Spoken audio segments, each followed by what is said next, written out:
Magandang umaga, kami pa rin ang inyong mga kasama. O si Wang de la Peña. Opo, si Buddy Ubera. May nangyari sa may area ng Valenzuela. Nagliyabo yung isang gasolinahan matapos itong salpukin ng dump truck sa MacArthur Highway sa Karuhatan, Valenzuela, dakong alas 5 kaninang madaling araw. Dahil dyan, 2 katao ang patay, 2 sugatan rin sa pagsalpok ng truck na may kargang lupa sa poste at dispenser ng Shell Station. Nakilala ang mga nasawi na si Ramon Gabayan, driver ng truck, na naipit at nasunog sa pagtama naman nito sa dispenser. Habang nadaganan naman ang gasoline boy na si Jonathan Maciel. Sugatan naman ang painante ng truck na si Raymond Pulay. Nagtamo ito ng sugat sa binti at paa. Yung checker naman ng gasolinahan na si Thomas Martin de la Roma. Maliban dyan, isang nagpapagasolin ng close van din ang binangga ng truck. Tinamaan din ng dispenser dahilan upang tuluyang magliyab ito. Ang sabi ng Valenzuela Fire Department, Mabilis yung takbo ng truck kung saan isang trailer truck na may kargang plywood naman ang binangga nito bago ito mawalan ng kontrol. Sumalpok naman sa naturang gasolinahan. Naalis na ang bumanggang truck habang patuloy pa rin ang investigasyon sa insidenteng yan. Sa Quezon City naman mga kasama, arestado po ang 3 bata matapos na maaktuang nagpapatsesyon. Sa report, may edad na 14, 15 at 17 anyos yung mga arestong suspect. Nabatid na nagpapatrolya mga kagawad ng Station 10 ng QCPD pasado alas 11 lamang ng gabi ng maaktuhan. Yung 3 minor de edad na gumagamit po ng marijuana sa loob na isang jeep na nakaparada dyan sa may ang ganda ng kali, Maparaan Street, Barangay Central, Quezon City. Na-recover ho ng otoridad sa 3 ang ilang peraso ng Mary Jane. Sa Maynila, hindi na umabot pa ng buhay ang Sagat Andres Hospital ang isang lalaki matapos pagbabarilin. Sa labas mismo ng kanyang bahay, nakilala ang biktima na si Albert Montesoro, 21 anyos, na taga Gate 46 Parola Compound sa Tondo. Sa ulat ay nakaupo lamang na sa nakaparadang tricycle ang biktima ng lapitan ng sospek at walang ano-anong pinaputukan ng baril sa noo at sa kanang bahagi ng kanyang dibdib. Grabe. Nakita naman ng kaibigan ng biktima na si Deborah Sarte ang pangyayari kung saan agad itong isinugod sa ospital si Montesoro pero naideklara itong dead on arrival. Nakilala ang sospek sa pangalang Joel o Joed Sapues. Subuti na maging Sapues pala. At kasalukuyang pinaghahanap. Sana'y mahanap nyo, no? Nakaraang agad na tumakas matapos ang pamamaril. DZXL Bulat Palaro. Nakabawi po ngayon ang Petron Blaze Boosters at tinapos ang semi-final showdown laban sa Rain or Shine Elasto Painter sa PBA Governor's Cup. Tinalo ng Petron ang defending champion Rain or Shine sa Game 4 ng Best of 5 Series sa score na 110-89. Naging dikitan pa ang laban ng 2 koponan sa 2 quarter pero nag-iba na ang senaryo ng laban pagdating po ng 3rd at 4th quarter kung saan dito na nagpakitang gilas ang Boosters. Napiling best player of the game si Nap. Hindi pa ito. Si Marcio Lasiter. Okay. Nakagawa ng 27 points at 12 rebounds. Ang paglalaro sa championship ng Blaze Boosters ay ang kanilang 27th final appearance sa nilang team franchise. Sa Biyernes naman ang nagdang magsimula ang Game 1 sa pagitan ng San Mig Coffee Mixers at Petron sa Mall of Asia Arena habang tinalo naman kagabi ang DZXL sa GCC BOA Basketball Tournament. Congratulations sa fish section ng Guadalupe. Ayos na. Ayos. DZXL Showbiz Balita. Loli Showbiz. Yeah. Loli Showbiz. Yeah.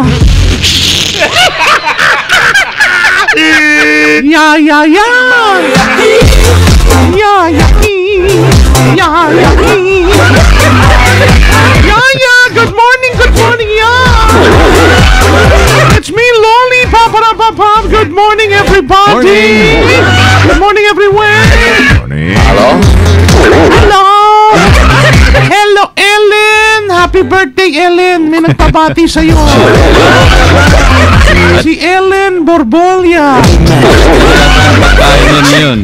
Birthday niya ngayon. Kami galing kay Alex. It's me, ha? Ay, akala ko tapos na. Ang balita, Loli. I'm just starting over. I have a slowly. Engaged na for the second time around. Engaged na. Engaged na for the second time around. Oh, second time na yun sinabi ko, di ba? Engaged na nga. Isa na namang engagement ring. Ang natanggap ni 1999. First runner-up. Miss Universe. Miriam Kiambao. Mula sa kanyang bagong fiancé. Kasi nga second time na. Oh, ganun talaga. At ngayon, ang bagong fiancé ay nakilalang si RD Roberto. Isa itong author ng libro. Huwag kasi kayo maglagay ng ganito. Maglagay ng ganito yung second time. Inuulit. Oo. May caption din itong nakalagay na 1 John chapter 4 verse 18. Gusto nyo basahin ko yung laman nun?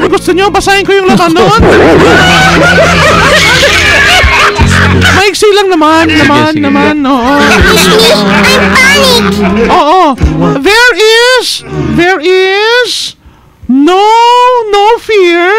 fear in love. Wala pang dinitalye kung kailan magaganap ang kasalan. 2004 nang unang ikinasal si Miriam sa Italianong si Claudio Rondinelli at taong 2006 ay sila nag-divorce.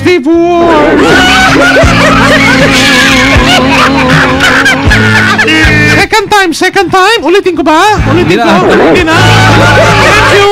Para malinaw. It's me, Loli. Loli. Ibang klaseng pariwan, no? Masig lagyan ng second time. Ayaw ata ni Loli ng mga two-timers. Pangalawa, grabe, no? Ayaw din niya yung balita dati, no? Yung katahimikan. Wala talaga. Eto na, si PB. Walang katahimikan. Ang buhok. Dahil kahapon, iba yung bagay itsura. Talaga, ngayon, iba na naman. Magandang umaga mga kasama. Ayun. Hi. Ano ngayon? Ayun. Baby girl sa Brazil, inanunsyang patay na matapos lumabas sa sinapupunan ng kanyang nanay. Nabuhay ulit. Makalipas lang ang ilang oras.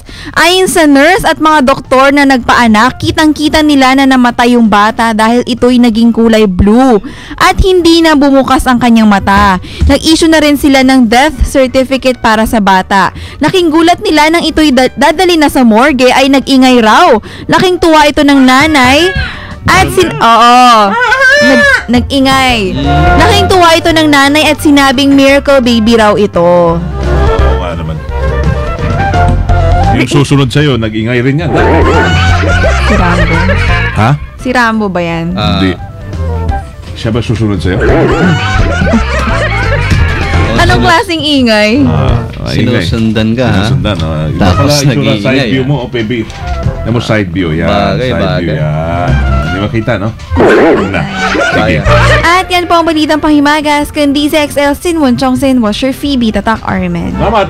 DZXL Ulat Trapiko.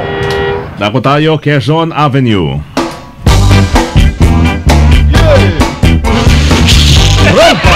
Ito na. Ang si Silvestre. Bye. Bali, ang kahaba ng Quezon Avenue kung galing ka sa EDSA patungo man sa bahagi ng Welcome Rotonda o Mabuhay Rotonda na ngayon, mabagal ang usad ng mga sasakyan lalo na dito sa bago tumas sa orap to dahil nga sa nagkasagawa ng itong paghuhuli o baklas ang mga kagawad ng law enforcement unit ng LTO, Land Transportation Office. Yung mga commemorative plates ay kanilang pinaghuhuli, pinabaklas ang lahat ng mga plakang merong commemorative plates. Commemorative plates. Ulitin mo, ano yan? Commemorative plates.